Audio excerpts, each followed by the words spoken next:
কুরআন বুঝতে না পারে। হযরত আব্দুল্লাহ বিন আব্বাস কেবল বালেগ হয়েছেন, এত ভালো কুরআন বুঝতেন, আবু বকর ওমর তার মতো কুরআন বুঝতো না। তার থেকে হাসানুল বসরি তাফসীর শিখেছেন, কুরআন তাফসীর। তিনি বলেন রব্বানা আতিনা ফিদ দুনিয়া, হে আল্লাহ আপনি দুনিয়ার কল্যাণ আমাকে দান করেন, ওয়াহসানাতা আখিরা, আখিরাতের কল্যাণ দান করেন। হাসানুল বসরি বলেন এই আয়াতটির ব্যাখ্যা হলো আখিরাতের হাসানা হলো জান্নাত। আল্লাহর প্রত্যেকটি মুমিন বান্দা দোয়ার মধ্যে আখিরাতের যে হাসানাটা, এই হাসানা হলো জান্নাতটা চায়। আর দুনিয়ার যে হাসানা রব্বানা আতিনা ফিদ দুনিয়া হাসানা, এই দুনিয়ার হাসানা হলো আল্লাহ প্রদত্ত এনে তার পক্ষে ধারণ করা। অনেকে এটা ভুল ব্যাখ্যা করে, আল্লাহ দুনিয়া চাইতে বলবে বা আখিরাতের উপর দুনিয়াকে প্রাধান্য দেয়, ফলে তার আখিরাত ধ্বংস হয়ে যায়। মূলত এই আয়াতটির হাসানুল বসরির ব্যাখ্যায় দুনিয়ার হাসানা হলো জ্ঞান অর্জন করা, আলেম হওয়া। আর আল্লাহ রাসূল সাল্লাল্লাহু আলাইহি ওয়াসাল্লাম তিনি নিজেও বলেছেন তুমি আলেম হয়ে যাও। যদি তুমি আলেম হতে না পারো আও মুতাআল্লিমা, আলেমের ছাত্র হয়ে যাও। ছাত্রের মর্যাদাও অনেক। কোন ছাত্র যদি কবর জাহেল পাশ দিয়ে রেখে যায়, ছাত্রের মর্যাদায় আল্লাহ মাফ রাখেন। আল্লাহ রাসূল বলেন জ্ঞান অর্জন করতে গিয়ে ছাত্র অবস্থায় যদি কেউ মারা যায়, তাকে যখন কবরে রাখা হয়, মানুষ যত দূর পর্যন্ত দৃষ্টি দেখতে পায় আল্লাহ পাক কবরের মধ্যে উনার ওই ছাত্রের জন্য এত বিশাল জান্নাতের প্রশস্ত করে দেন। সুবহানাল্লাহ। আলেম হতে পারেন না, আলেমের ছাত্র হয়ে যান। যদি আপনার ব্রেন কাজ না করে আলেমের ছাত্র হওয়া সম্ভব না। মোটামুটি একটু মাথায় শিখে ফেলেছেন, আল্লাহ রাসূল বলেন তারপরে যদি আলেমের ছাত্র হও, যদি তোমার জন্য কঠিন হয়ে যায় আও মুস্তাগে, তাহলে আলেমদের কথা শুনো। আলেমরা তোমাদেরকে কোন কথা বলে সে কথাগুলো শুনে শুনে আমল করতে থাকো।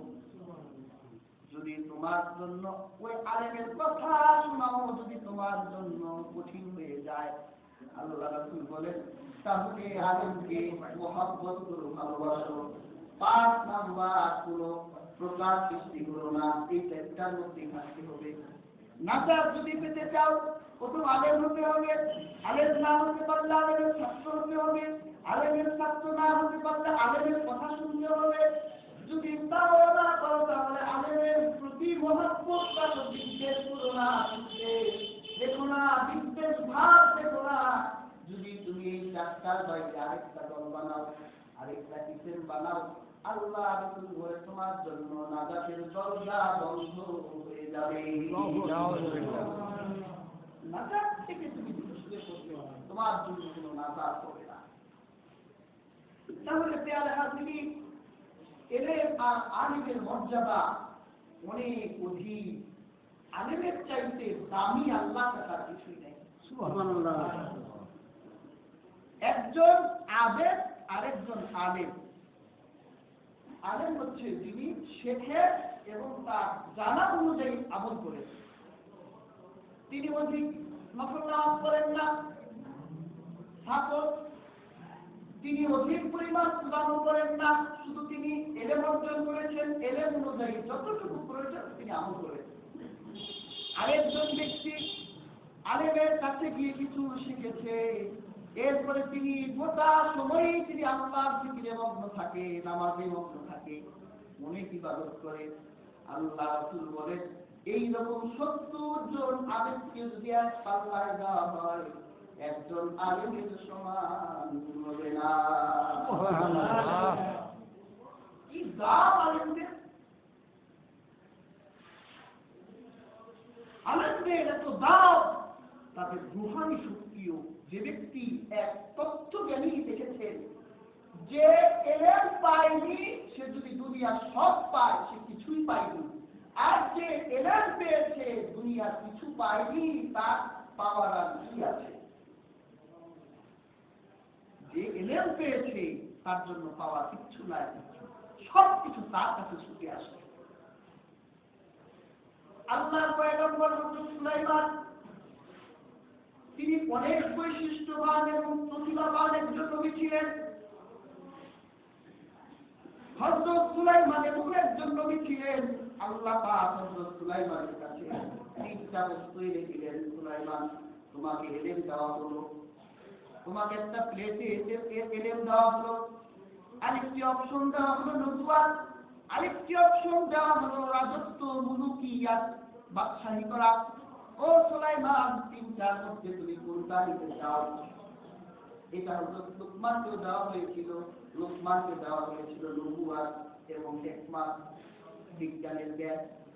এই যে আধুনিক বিজ্ঞান যে ডেভেলপ হয়েছে, আমরা তো আধুনিক পাশ্চাত্যের যে বইগুলি পড়ি, এই বইগুলোতে অনেক ইতিহাস বিকৃত করে ফেলা হয়েছে।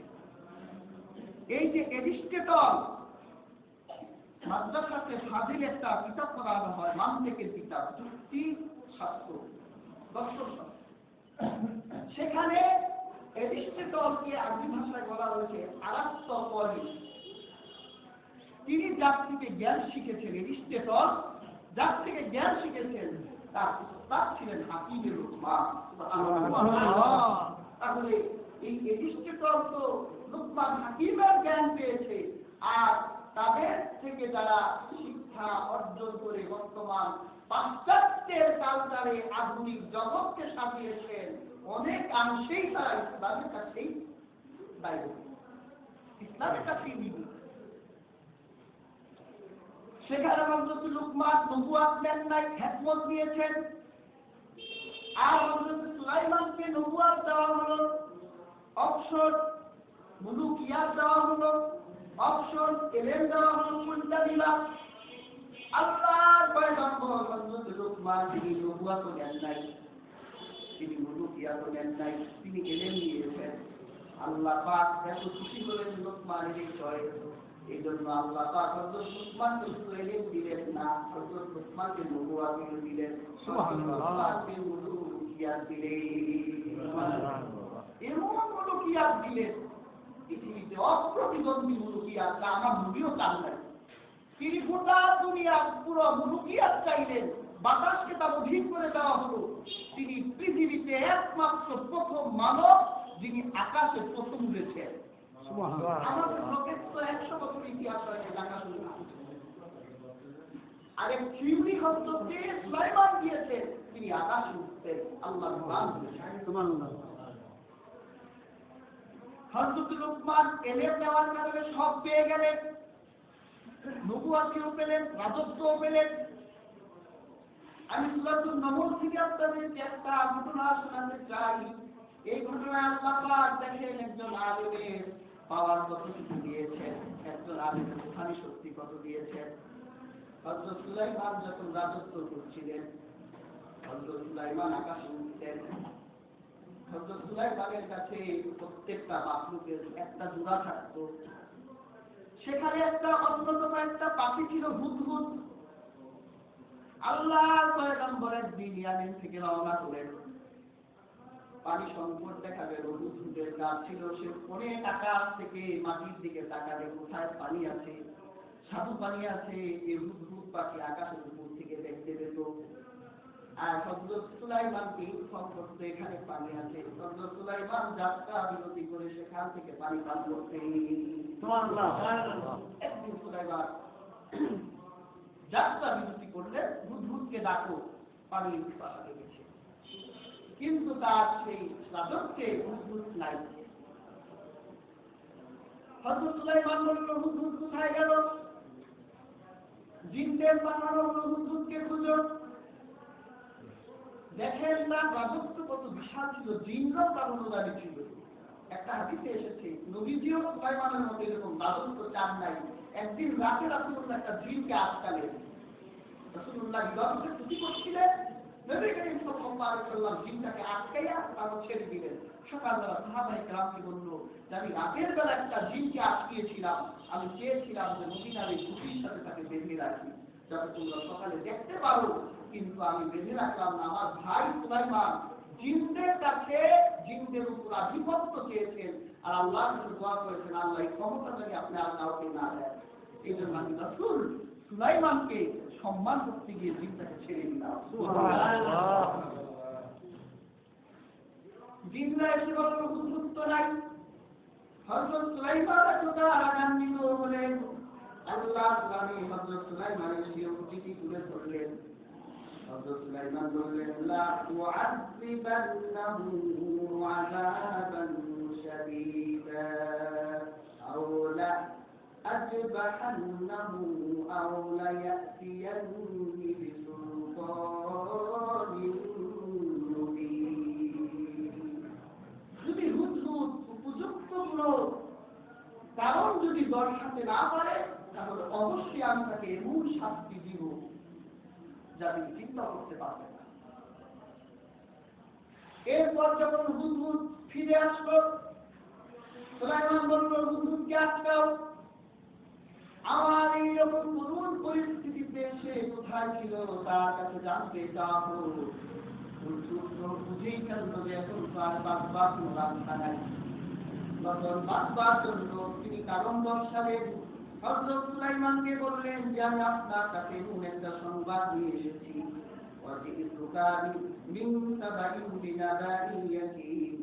যে সংবাদ আপনি শুনলে অবাক হয়ে যাবেন, আশ্চর্য হয়ে যাবেন।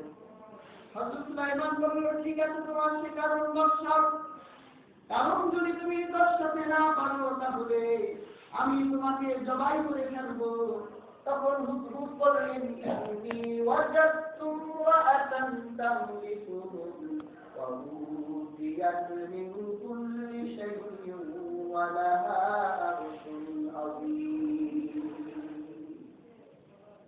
বলল যে আমি এমন একটি সংবাদ এনেছি, সাবা নগরের এক সংবাদ, যে সাবা নগরে একজন নারী নেতৃত্ব দেয়, একটা দেশের নেতৃত্ব দেয় নারী। হযরত সুলাইমান অবাক হয়ে গেলেন, নারী নেতৃত্ব দিতে পারে? তাকে আরো কৌতুহলী করার জন্য বললেন। শুধু তাই নয়, তার রাজত্বে সব কিছু দেওয়া হয়েছে, কোনো কিছু ত্রুটি করা হয় নাই। এত সুন্দর রাজত্ব তার রাজত্বের ভিতরে কোনো অশৃঙ্খলতা নাই, বিশৃঙ্খলতা নাই, সব কিছু আছে। আর সবচাইতে বড় আশ্চর্য হবে তার একটা সিংহাসন যে আছে আপনি দেখলে অবাক হয়ে যাবেন। একজন নারী নেতৃত্বের কথা শুনে তো অবাক হলেন, আবার তার নেতৃত্বে নিপুণতা, কোনো অদক্ষতা নাই। আর সবচেয়ে বড় নিদর্শন হলো তিনি একটি সিংহাসন তার আছে, যে সিংহাসন আশ্চর্যান্বিত। সবচেয়ে বেশি তার এসেছে এই সিংহাসনটা দৈর্ঘ্য ছিল 30 হাত, প্রস্থ ছিল 30 হাত। সাদা ইয়াকুতের পাথর দ্বারা নির্মিত ছিল, লাল চুন্নি পাথর দ্বারা নির্মিত ছিল। এই বর্ণনা যখন হযরত সুলাইমানকে দেওয়া হলো, হযরত সুলাইমান হজম করতে পারতেছিলেন না, বলে আপনি শাস্তি দিবেন। আরো বলল ওয়াজাদতুহা ওয়া কওমাহা ইয়াসজুদুনা লিশ-শামসি মিন দুনিল্লাহ। সবচাইতে দুঃখের বিষয় হলো ওই রমণী, ওই নারী এবং ওই রমণীর কওমেরা সূর্যের পূজা করে, আল্লাহকে বাদ দিয়ে সূর্যের সামনে মাথা নত করে। এটা দেখে আমার বড় কষ্ট হলো যে আল্লাহ তাদেরকে সৃষ্টি করলেন, সে আল্লাহকে ভুলে গিয়ে এই রাজত্বের পিছনে রাজত্ব প্রতিষ্ঠা করলেন। রাজত্বের সামনে প্রতিষ্ঠার জন্য সূর্যের সামনে মাথা নত করে। তারা মনে করে যে সূর্যই তাদের সবচেয়ে বড় দেবতা, শান্তি দেয়। আল্লাহ পয়গম্বর হযরত সুলাইমান বলল যে ঠিক আছে, তুমি যে আমাকে এই তথ্য দিলে, ওয়ালা তানাজুর আসতাফতা আম কুনতা মিনাল কাযিবিন। আমি তোমাকে পরীক্ষা করতে চাই যে তুমি সত্য বলছো না মিথ্যা বলছো। ইযহাব বিকিতাবি হাযা ফাআলকিহ ইলাইহি। যাও, আমার এই পত্রটা নিয়ে তুমি সেই রাজত্বে যাবে, সাবা নগরে যাবে, গিয়ে আমার এই পত্রটা তাকে দিবে। এবং সেখানে তুমি অপেক্ষা করবে যে তারা এই পত্র পড়ার পরে তাদের অভিমত প্রতিক্রিয়া কি হয়, এরপরে আমি আমার চূড়ান্ত সিদ্ধান্ত গ্রহণ করতে বাধ্য। সেই পত্র যারা হলো তার হাতে রানী বিলকিস ছিল সেই সম্রাজ্যের রানী। কত প্রতিভাবান আর কত বিচক্ষণ, তিনি রাজি কোনো মহিলা ছিলেন না, এত বড় রাজনীতি ছিলেন। সকালবেলা তিনি দেখলেন সেখানে হুমকি দেওয়া হয়েছে যে আমার রাজত্ব, অবশ্যই আমার রাজত্ব তোমার আনুগত্য করতে হবে, অহংকার বশত যদি বন্ধ করো তাহলে তোমার রাজত্বকে দুঃশ্বাস করে দেওয়া হবে। এইরকম হুঙ্কার পেলে আবার বিরোধীদের দিকেও কিন্তু আমার আরেকটা হুঙ্কার আছে, সিংহের ল্যাজ নিয়ে খেলবেন না, ঘুমন্ত সিংহকে জাগাবার চেষ্টা করবেন না, জেগে গেলে কিন্তু খবর আছে। এরকম পাল্টা মারতে পারে না। কিন্তু এই রমণী কত বিচক্ষণ, তিনি পাল্টা কোনো জবাব দিলেন না। তিনি তার পরিষদ বর্গকে সামনে নিয়ে বললেন,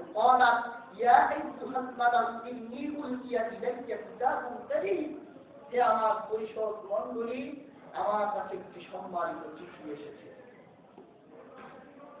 সেখানে তিনি লিখেছেন, চিঠি এসেছে ইন্নাহু মিন সুলাইমান, আল্লাহ নবী সুলাইমানের পক্ষ থেকে, এবং সেখানে লেখা আছে ওয়া ইন্নাহু বিসমিল্লাহির রাহমানির রাহিম। চিঠিতে রাসূলুল্লাহ বলেছেন, তোমরা যখন চিঠি লেখো তখন চিঠির বরকত হাসিলের জন্য চিঠির শুরুতে লিখবে বিসমিল্লাহির রাহমানির রাহিম।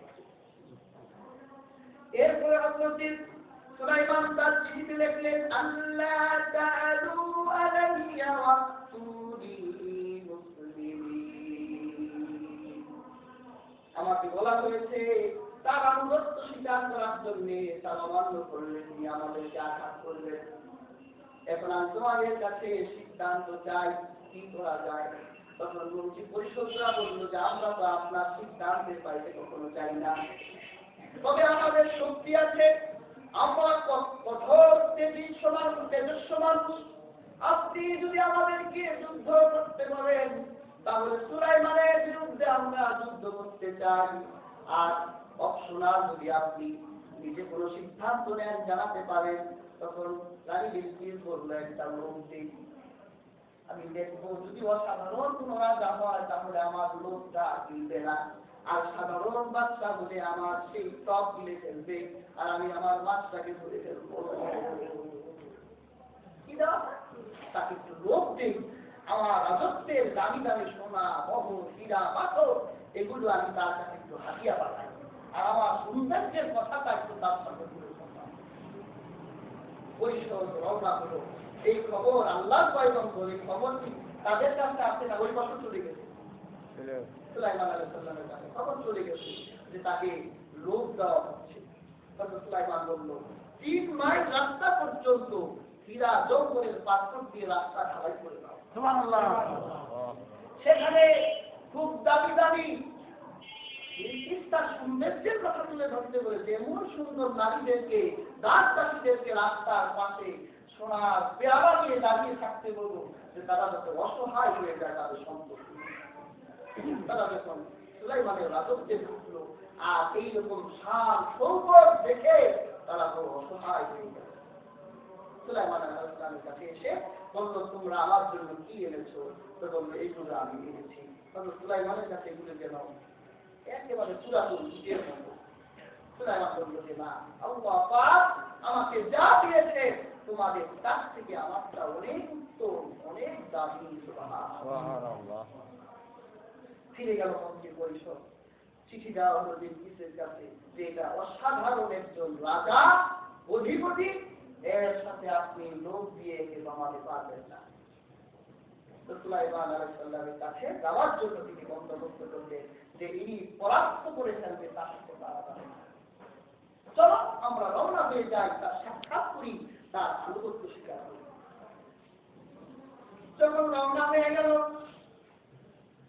হযরত সুলাইমানের কাছে খবর আসলো যে রানী বিলকিস রওনা হয়ে গেছে। তখন হযরত সুলাইমান আলাইহিস সালাম তার মন্ত্রী পরিষদকে ডাক দিলেন, ক্বালা ইয়া আইয়ুহাল মালাউ আইয়ুকুম يأتيني بأرشها قبل أن يأتوني مسلمين হযরত সুলাইমান বলল তোমাদের মধ্যে কে আছো যে রানী আসারাকে তার আরশি নাযিম মহা সম্মানিত সিংহাসনটা আমার কাছে এনে দিতে পারো তোমাদের মধ্যে কি কেউ আছো কুরআনে এসেছে ক্বালা ইফরুতুম মিনাল জিন জিনদের মধ্যে এক শক্তিশালী জিন দাঁড়ালো জিনটার নাম ইফরিত তিনি হযরত সুলাইমানকে লক্ষ্য করে বললেন আনা আতিকা বিহি ক্বাবলা আন তাকুমা মিন মাকামি আপনি যেখানে বসে আছেন এই জায়গা থেকে উঠে আপনি আমার কাছে আসা পর্যন্ত যে সময় আছে এই সময়ের মধ্যে আমি দিতে পারি এই রূপকথার কোনো গল্প নয় আল্লাহ কোরআন বলেছে রূপকথার গল্প নয় দেখেন একটা জিনের ক্ষমতা কত আর কতক্ষণ করে একটা মানুষের ক্ষমতা আসবে সেটা কত জিন বলল আপনি উঠে এখানে আসার আগে আমি সেই ইয়ামেনের থেকে বিশাল রাজত্ব থেকে আমি এটা এনে দিতে পারি হযরত সুলাইমান আলাইহিস সালাম তিনি সম্মতি দিলেন না না না না এত কম সময়ের মধ্যে এত দীর্ঘ সময়ের মধ্যে আমি এটাকে আনতে পারি না 3 মাস ধরে অবস্থান করতেছে এর আগে আমাকে এনে দিতে হবে আর কেউ আসে নাকি তখন আল্লাহ কুরআন বলেন ক্বালাল্লাযী ইনদাহু ইলমুন মিনাল কিতাব যার মধ্যে কিতাবের ইলম আছে একজন আলিমের কথা বলা হচ্ছে যার কাছে তাওরাতের জ্ঞান আছে যার কাছে পূর্ববর্তী শরীফার জ্ঞান আছে এইরকম একজন আলিম তিনি দাঁড়ালেন আর বললেন আনা আতিকা বিহি ক্বাবলা আন ইয়ারতাদ্দা ইলাইকা তারফু আপনি চোখের দৃষ্টি প্রসারিত করবেন আপনার চোখের দৃষ্টি প্রসারিত করার সাথে সাথে আমি আপনার কাছে সেটা হাজির করে দেব সুবহানাল্লাহ জিন বলল জিন বলল আপনি উঠে আমাদের কাছে আমি দেব আর যার কাছে এলেম আছে আলেম সে বলল আপনি চক্ষু বন্ধ করে খুলবে আমি ক্ষমতা জিনের বেশি না মানুষের বেশি অবশ্যই মানুষের ক্ষমতা বেশি জিনের কোনো ক্ষমতা নাই মানুষের কাছে কিন্তু আমরা জিন শয়তান থেকে বাঁচতে কেন পারি না আমাদের ব্যস্ততার কারণে আল্লাহ রাসূল বলেছেন তোমরা যদি জিন শয়তান থেকে নিরাপত্তা দাও আল্লাহ রাসূল বলেন প্রত্যেক নামাজের পরে সূরা নাস করো ফালাক করো তোমাদের বাচ্চাগুলোকে সন্ধ্যা হয়ে গেলে ঘরের জানালা দরজাগুলো বন্ধ করে দাও এরপরে তোমাদের প্রদীপগুলো জ্বালিয়ে ফেলো সন্তানদের উপর নাক ফালাক করে দাও আমরা আমাদের সন্তানদের সকাল সন্ধ্যা নাক ফালাক দিয়ে দুধ দিই না আমাদের ছোট ছোট বাচ্চাগুলো এদের উপর শয়তানের প্রভাব সবচেয়ে বেশি পড়ে কারণ এদের সাথে ছেলের তারা থাকে শয়তানের প্রভাব পড়ার কারণে বাচ্চারা বেলা ঘুমায় না কান্নাকাটি করে আপনি 2 মুহূর্তে বাচ্চা শরীরে নাক ফালাক করে দেন আল্লাহ কসম কুরআনের সামনে কোনো দিন দিতে পারবে না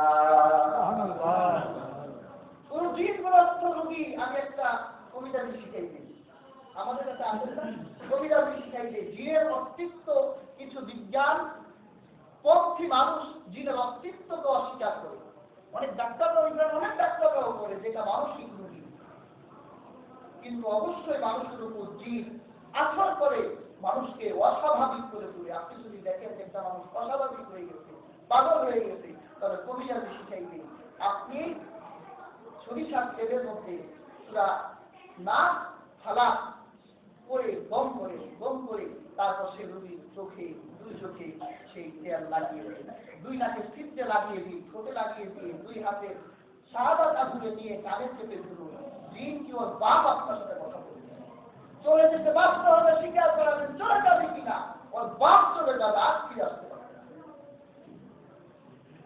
আমরা মানুষের কাছে জিনগুলো অসহায় অথচ আমরা আমাদের ব্যস্ততার কারণে জিন এখন আমাদের উপর প্রভাব ফেলছে যাই হোক আজকের এই ঘটনাটি আপনাদেরকে এই জন্য শোনাবার কারণ হলো একটা জিনের কাছে সেই সিংহাসন আনতে সময় লাগবে সুলাইমান উঠে তার কাছে যাওয়া পর্যন্ত আর যার কাছে কিতাবের জ্ঞান আছে যে ব্যক্তি আলেম আজকে চোখের পলকই সিংহাসনে বসতে পারে।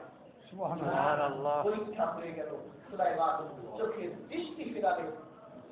এখানে তিনি ইসমে আজম জানতেন, অনেক মুফাসসিরিন কেরাম লিখেছেন যে তিনি ইসমে আজম জানতেন।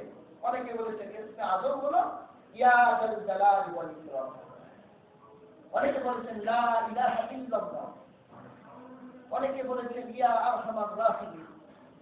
বেশি বেশি পড়বেন, এগুলো সবগুলোই ইসমে আজমের অন্তর্ভুক্ত। তিনি এতটুকু উচ্চারণ করলেন, মাটির সুরে আল্লাহ পাক একটা হঠাৎ করে যদি একটা গায়েবী কিছু আপনার চোখের সামনে উঠে যায়, আপনার অবস্থা কেমন হবে? সুলাইমান সেখানে মন্ত্রী পরিষদের মানুষ, সেখানে জিন্দা দাঁড়িয়ে আছে, জিন্দা অসহায়, আমাদের ক্ষমতার কোনো দাবি ছিল না। আর এই মানুষটাকে চোখের পলকে পৃথিবীতে আলোচ্য মুহূর্তের মধ্যে সুলাইমানের সামনে সে সিংহাসন হাজির হয়ে গেল। কেন হয়েছে? কিতাবের এলেম থাকার কারণে। তবে কিতাবের এলেম থেকে এখন আমরা আলেমরা অনেক দূরে সরে পড়েছি। এখন আমাদের দুনিয়ার স্বার্থ আমাদের উপর চাপ দিয়েছে। নবী করিম সাল্লাল্লাহু আলাইহি ওয়াসাল্লাম হাদিসে বলেছেন, বর্তমান যুগে আলেম বেশি, বক্তা কম, এই যুগে তোমরা আমল করো। কিন্তু অচিরেই এমন এক জমানা আসতেছে, এই জমানায় বক্তা অনেক হবে, আলেম কমে যাবে। এখন কিন্তু বক্তার অভাব নাই, ওয়াজি দেশে মাশাআল্লাহ সবাই করতে পারে। 6 বছরের বাচ্চা, 4 বছরের ভালো কথাই বলতে পারে না, ও এখন ওয়াজ করে। এই যুগ বড় ফেতনার যুগ। এই যুগে আমি আরেকটা জিনিস লক্ষ্য করেছি, এই যুগে মুফতির ফেতনা হচ্ছে। আমরা দেখবেন অনেকে মসজিদে আমরা মুফতি যাই। আমি কিন্তু মুফতি বিরোধী মানুষ না, আমি একটা ডিপার্টমেন্টে করছি। কিন্তু এই যে মুফতি যে চাই আমাদের সমাজে, আমরা মুফতি বুঝি, মুফতি কি জিনিস? মুফতি হচ্ছে, মুফতির সবচেয়ে প্রামাণ্য যে মুফতি কি হবে, তার সামনে যদি কোরআন ও সুন্নাহ কোন নতুন সমস্যা দাঁড়িয়ে যায়, যেটা সমাধান কোরআন সুন্নাহ ইজমা কিয়াসে হয়নি, তিনি এমন ব্যক্তি হবে, কোরআন সুন্নাহ ইজমা কিয়াসের উপর তিনি গবেষণা করে তিনি সেই বিষয়টার সমস্যার সমাধান করতে পারবেন, শরীয়ত সমর্থন করবে। ওই ব্যক্তি হলো মুফতি। আর আমরা তো এখন সার্টিফিকেট মাশাআল্লাহ একটা পাইলে, এই যে দেখেন, এই যে একটা কিতাব তাফসীর বাগদাদি, এটা 12টা খণ্ড আছে। আপনি দেখেন তো এই যে কি রকম দেখায় বলছে। একটা মাদ্রাসায় 1 বছরে এতটুকুই পড়ানো যায় না, আর 11টা তো বাকি আছে। একটা ডিপার্টমেন্টের যে মাসাইলের কিতাবগুলো আছে, ফুতওয়ায়ে শামী, জরুরুল মুখতার, এগুলোকে 100 পৃষ্ঠা পড়ায় মুফতিদের, 100 পৃষ্ঠা পড়ায় একটা সার্টিফিকেট লিখে দেয় যে দাও তুমি মুফতি হয়ে গেছো। আর আমরা সেই মুফতি চাই, ওটা 100 পৃষ্ঠার মুফতি, ওটা 50 পৃষ্ঠার মুফতি না। এই জন্য আমি একটা কথা বলি, 100 পৃষ্ঠার মুফতির চেয়ে 1000 পৃষ্ঠার মাওলানা অনেক দামি, অনেক দামি, অনেক দামি।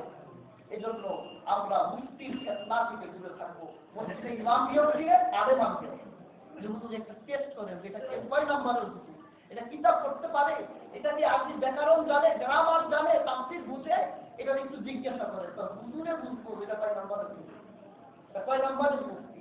আসলে আমাদের দেশ থেকে প্রতি বছরে হাজার লক্ষ লক্ষ মুফতি বেরোচ্ছে, কিন্তু আপনি বিশ্বাস করবেন না, এখানে মুফতি খুবই কম, সার্টিফিকেটের মুফতি। এজন্য আমরা এই মুফতি ফিতনা থেকে যাতে বাঁচতে পারি, কারণ এই যুগ বড় ভয়াবহ যুগ, বক্তা বেড়ে গেছে, আলেম কমে যাচ্ছে, এলেম কমে যাচ্ছে। এভাবেই কিন্তু দুনিয়ায় জাহেলদের উপর মানুষ ফতোয়া দেবে। এজন্য আমরা পাক হক্কানি রব্বানি যে আলেমরা পড়াশোনা করে, এইরকম আলেমদের সুন্নতের থেকে আমাদের আখিরাতকে প্রতিষ্ঠিত করতে পারি। আল্লাহ পাক সেই তৌফিক দান করুন। যারা সুন্নত করেননি সুন্নত করুন, নামাজের পরে দোয়া হবে, সবাই থাকার চেষ্টা করবেন।